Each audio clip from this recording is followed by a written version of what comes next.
And I could ask them, what takes so long? And Wow. why do files get delayed and denied? And ultimately, what would make your day, right? Being a bureaucrat in some faraway building, what would make your day be able to have you approve this file and have it sail through the process? And I collected the responses that I got into what I called a love letter to a bureaucrat. And I indeed got my first approval was about 6 weeks because of that.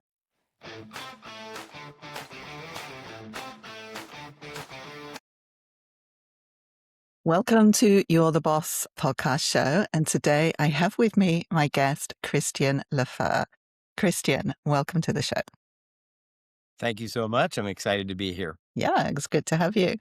So, Christian, just explain to us, first of all, just the background about who you are and what you're doing.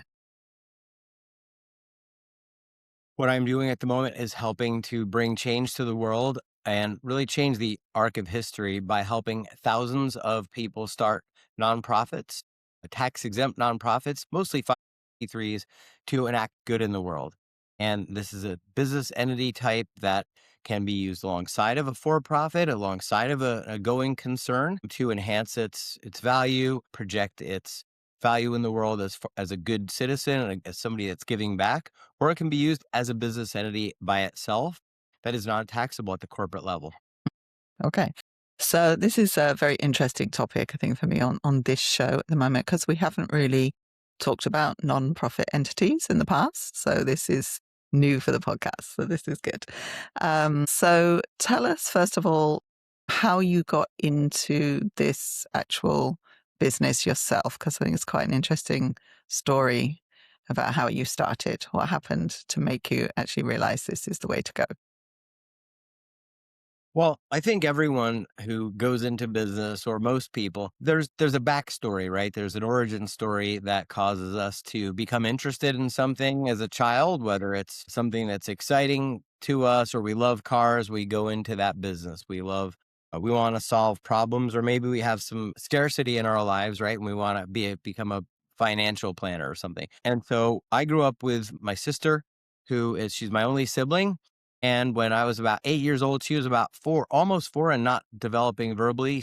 We discovered that she was developmentally disabled, and I didn't think of anything at that time about it. I just went on about my way. But I then grew up around organizations like Special Olympics and many other organizations that, it just instructed in me that when someone has a challenge in life, or there's something that could make the world better for a person, or even for other situations like the environment or our communities, malls, etc., that people would gather around and kind of help to create a better life for that person, create a better environment for people to live in. When I was in about 2009, 2010, I went to start a nonprofit, and I became kind of morally outraged at how difficult it was. It's easy to start a business, an LLC. Anybody who might be listening or contemplating this knows it's fairly easy to start an LLC or even a small corporation. But with starting a nonprofit to do good, it can be very difficult. And so I decided to do something about it. Right. Okay. That's really interesting. So, what were the hurdles that you were coming up against as you tried to start the nonprofit? Um, it takes incredibly long back then, and even now. Traditional process of starting a nonprofit has a number of long government forms, as you can imagine, because you're not just creating the entity, right? The limited liability company or the corporation. You're getting tax status on that entity. And even though people use the terms 501(c)(3) and nonprofit as sort of interchangeable, 501(c)(3) really indicates the IRC, the Internal Revenue Service code, that carves out a type of entity, a type of a business that is not taxable at the corporate level. And with that, there's some responsibility on the part of the organization, and Congress created some responsibility so that people in the world could know it's gone through a little bit of a process to meet the definitions of what is an exempt activity. That's the term that the IRS uses for what is a charitable activity. And those processes to get approved by the IRS after you start the entity traditionally took up to a year. And Wow. when I Okay. found this out and I got that form letter back from the IRS with my agent's phone number on there, and of course, that agent was never available when I called.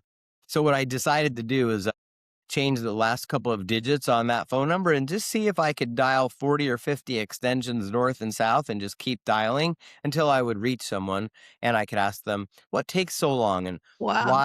why do files get delayed and denied, and ultimately what would make your day, right, being a bureaucrat in some faraway building, what would make your day be able to have you approve this file and have it sail through the process. And I collected the responses that I got into what I called a love letter to a bureaucrat. And I indeed got my first approval was about 6 weeks because of that. Wow, that is such a huge difference from 1 year to 6 weeks. And Absolutely. so that kind of tells me that a lot of people are actually doing it wrong at the first part, right? They're not. Well, it's not that they're doing it wrong, but there are lots of little things. I also used to do direct mail communications. Mm, And so when we would send a letter, we would do about 20 different little things on that letter to make it so that it would stand out and it would look like a letter that your Aunt Gertrude typed off of her IBM Selectric, if you remember what that is. You'd use that old-fashioned typewriter font, right? right, You would not have automated barcodes right next to the address like a machine mailing. right, We would even, excuse me, we would even bend the stamp applying machine just a little bit so that it would put the stamp slightly off on just a little bit of an angle and do other things to the return address and whatever else so that that piece of mail didn't look like something that we were mailing 100,000 of. It looked like it was personally addressed to you. right. And I took that experience that I had and I did the same thing with the nonprofit. I created a cover page, table of contents, watermarked EIN, all of these different things that would show that agent right off the bat that there was everything that they needed in this file, neatly organized, not too much, not too little, but like the Goldilocks file, just right. And that was a way of signaling to them that if they snuck this file off to their desk, they could punch out to lunch early, which is what every Yeah, bureaucratic worker wants to do. yeah. You just want it to be easy, right? So something that's Yeah. organized and they can see straight away, okay, this ticks all the boxes. I'm doing this one first. And it's not just the little tricks, it's also the content, right? And that's the hard part to get. Many of the files that go into them, people do a brain dump. They put all kinds of speculative things in there that they Mm, might never try to do, and it just creates confusion. So there's a way to approach any application process, just like a mortgage. If you confuse the underwriter, you're going to get asked more questions. yeah. If you send that perfect file to the underwriter, they're going to thank you in their heart, maybe even if they don't do it verbally, and sail it right through. But the most important So thing more about is all of less this, then in that case. Sorry, less is exactly. more. Less is more. Yeah.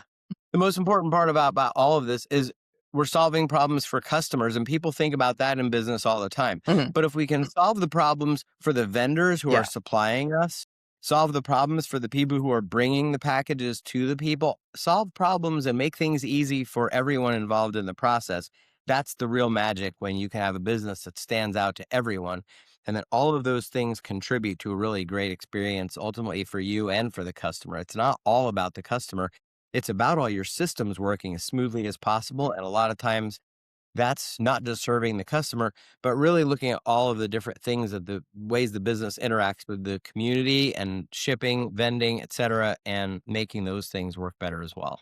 So typically your applications for your customers now take how long? Well, there are two different paths to 501c3. There's a more abbreviated form that they introduced in around 2019, and then there is a longer form. We track those weekly, and I believe at our last meeting, 18 and 52 days is the most recent, right? So that's very fast. And a lot of this also is making sure that you don't get into a conversation, right? You get what's called a merit close, where the file just goes through straight away on the merits of the application without any additional information. Okay. So before we get into your services directly, just speak to us about what is the difference actually between like a nonprofit and a charity, for example. The nonprofit is a charity. It's the What same is thing. okay. So people use all kinds of different words. Sometimes you see the word foundation, And that can mean like a grant making type of Right. organization that just disperses money to other organizations to do the work. But foundation can be used. You'll often hear if it's an educational nonprofit, you might call it an institute. Although nonprofits don't own the word institute, you could have Right. a for profit institute. Right. So a charity is just sort of an informal term that connotes that it's a nonprofit. But like I said, a nonprofit corporation does not necessarily have tax exempt status.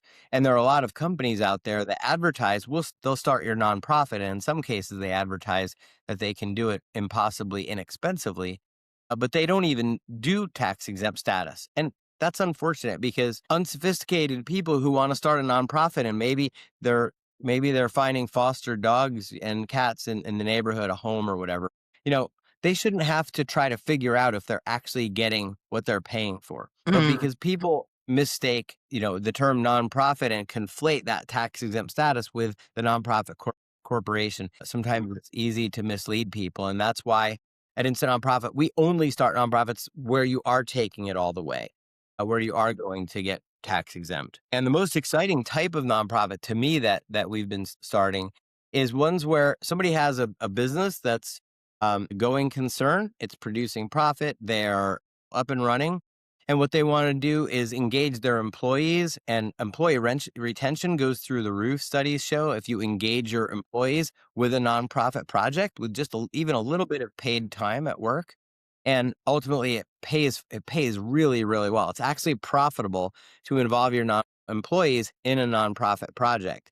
And so what we often recommend is, since we take all the friction out of starting and running the nonprofit, maintaining it, keeping the good standing year over year, then it's really profitable for a for-profit business to start a nonprofit arm. right. If you have a roofing company, maybe you serve in the neighborhood, and many people already do, in a charitable way. You're fixing leaky roofs for those in poverty stricken or maybe disaster zones or whatever. Mm, And so if you have the Christian LeFer, roofing company, you might have the Christian LeFer Roofing Foundation. And that's simply giving back with a little bit of the good, the good fortune that you've had in your roofing right. company. Okay. That's something that you can show up in the neighborhood, go to the black tie, go to the silent auction, Mm, and really convey to people that you care about about the community that you're serving with your business. And that works out really well. And like I said, most people, their biggest concern about with starting a nonprofit is the friction, right? How hard is it going to be? Is it going to take me off of the things that I'm already very busy with? mm. And we completely remove that with a done for you service. Okay. All right. So walk me through your done for you service then. So you're saying to them, look, you can set up an additional company that's a nonprofit in addition to your normal business. It's not going to take you extra time out of your work because we're going to do it for you, right? So what do you do for Correct. them? We do absolutely everything. Someone might come into our system and check out. It's very simple to do so, and then complete their organization profile, just their name, physical address, which most often for many nonprofits, that might be your kitchen table, might be your home. That's perfectly fine. Some people use a business address that they already have or that they borrow. But basically, we do the entity formation. That's the articles of incorporation, bylaws, and literally all of the documents. There's nothing that the customer needs to generate, and that's very unique in this industry.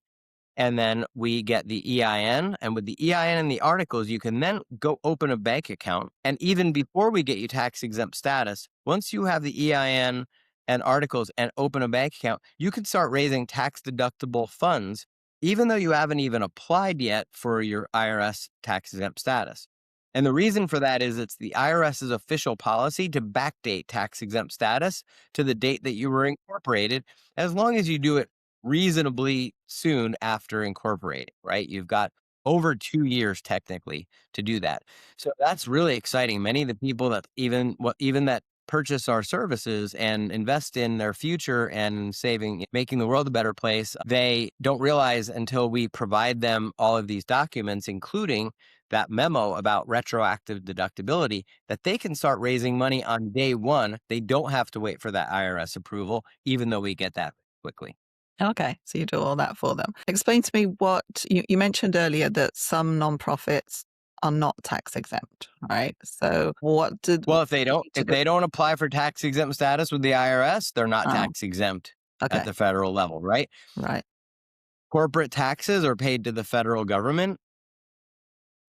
While payroll is pretty much the same with a nonprofit as a for-profit, the big difference is for a nonprofit, or it's not taxable at the corporate level. So if you bring in, $500,000 in your first year and you only add 400 in expenses, usually that 100 remaining in your account on December 31st would be taxable at the corporate rate of 28%, uh, or whatever it happens to be now, but it's classically been about that percentage. And in this case, that can just sit there and roll over to the next year with absolutely no taxation. The other main difference for nonprofits versus any other business is the income to the nonprofit is generally tax deductible to the donor. Now, Yeah, some nonprofits sell things, and if you sell things of significant value to someone, if they're paying for someone and receiving value, that's not a tax deduction because they are receiving that value. right. So a great example is churches that have these big bookstores and big coffee shops, right? If it's not central to the mission, that is considered unrelated income and can be taxed as an income source. Okay. A church will have many different forms of income. They'll have a marriage seminar. They'll have just general tithing and offerings. And those are considered contributions or donations. So there are many, many ways a nonprofit can bring money in. And some of them are dispensing products or services for a fee, maybe a sliding scale based on somebody's income. And in some cases, it's just a straight up donation because somebody believes in the mission of the organization. Either way, the donations are tax deductible, and you can pile those proceeds up over the years and perhaps buy a building, right, or do a capital campaign, which is great. One of the common myths with nonprofits is that we get a lot of people who have international ties. And can you have international board members, Mm, people who are not U.S. citizens? mm, Yes, you can. They don't collect personally identifying social security number or anything like that. Only one of the board members needs to be at least have a U.S. tax identification number.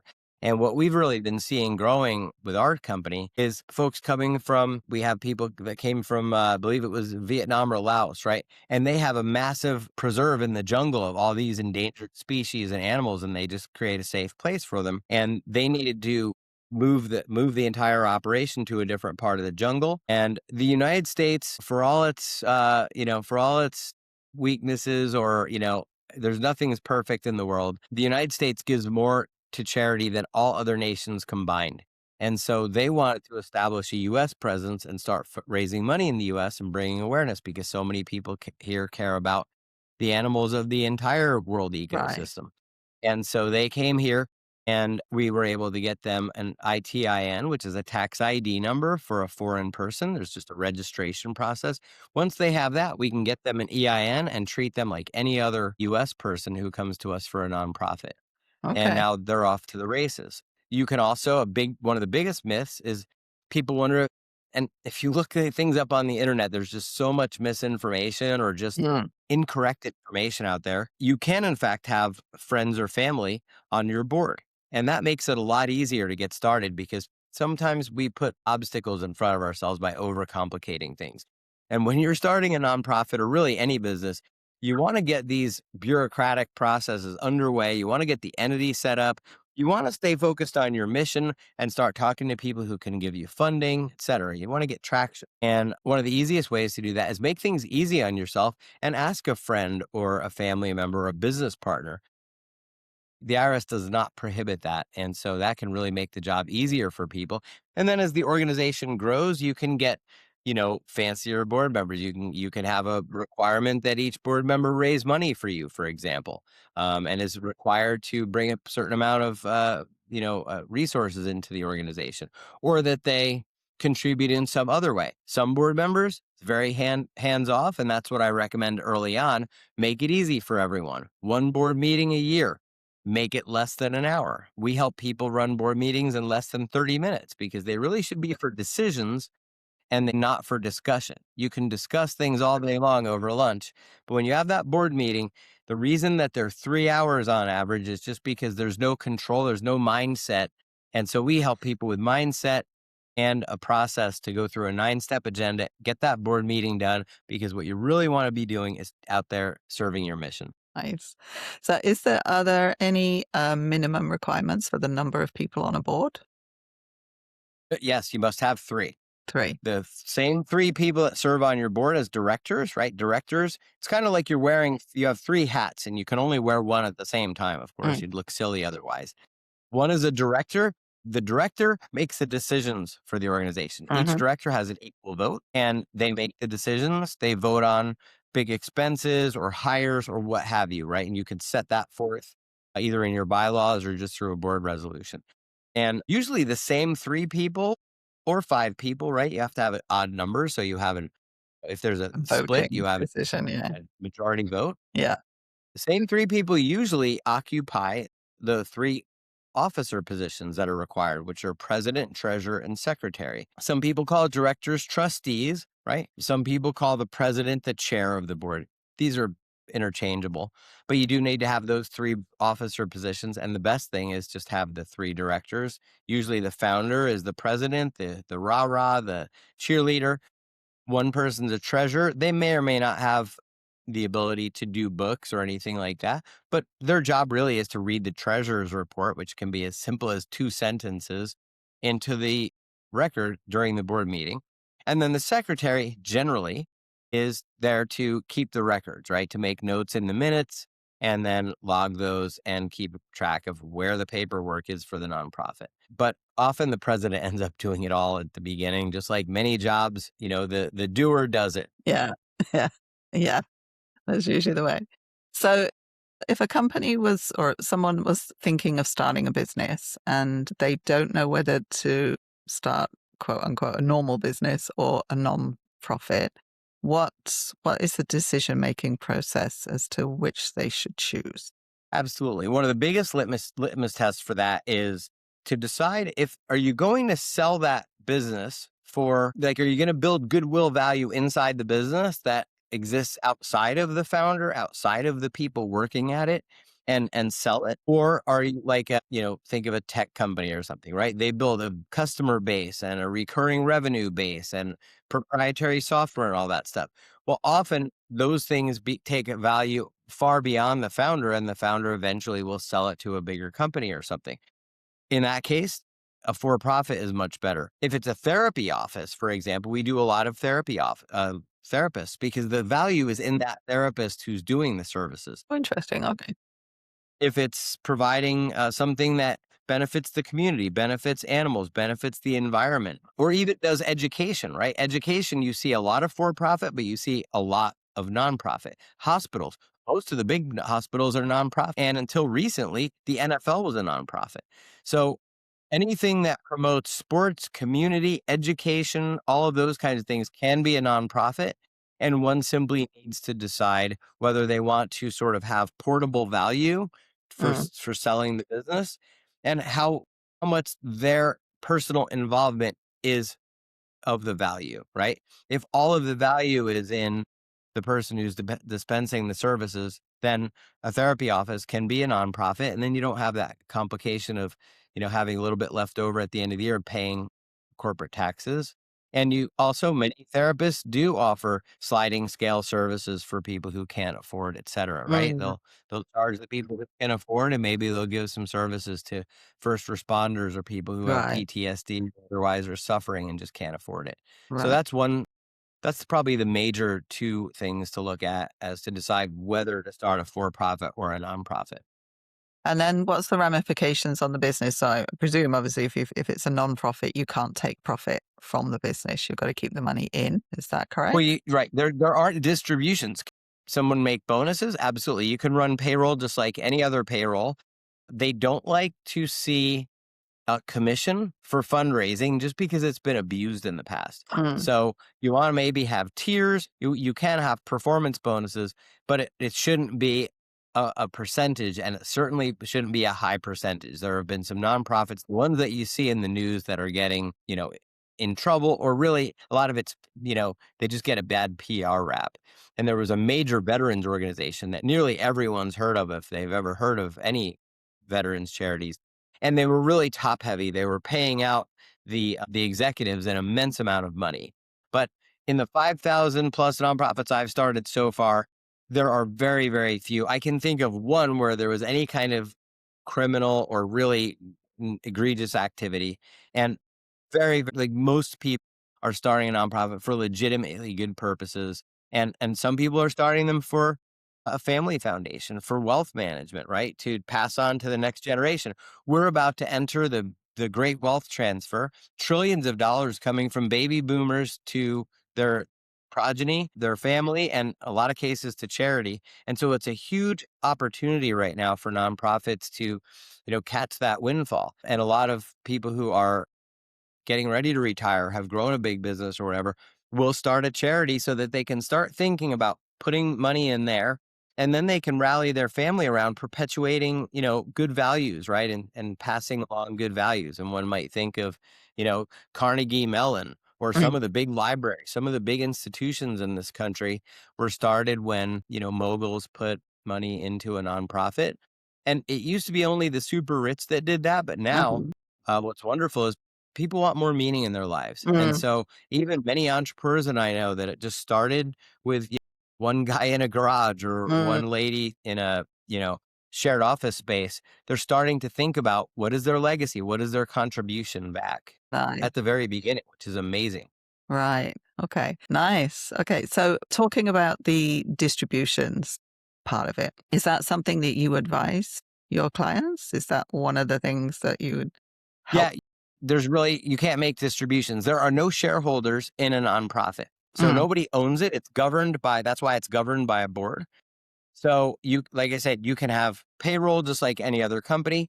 Somebody can even get paid very well. If somebody's running a 20, 30, $40 million nonprofit, and there are $1 billion nonprofits out there, nonprofits comprise one out of about 10 to 11 jobs in the United States. There are about $5 trillion under management in assets in nonprofits, and they pull in like $500 billion a year just in private donations, and over 2 trillion when you consider government and private. mm, So nonprofits are a big, big sector. There's plenty of money in there, but they don't distribute because you have to distribute. You can only distribute if there are shareholders, right? That's sort of the profit taking.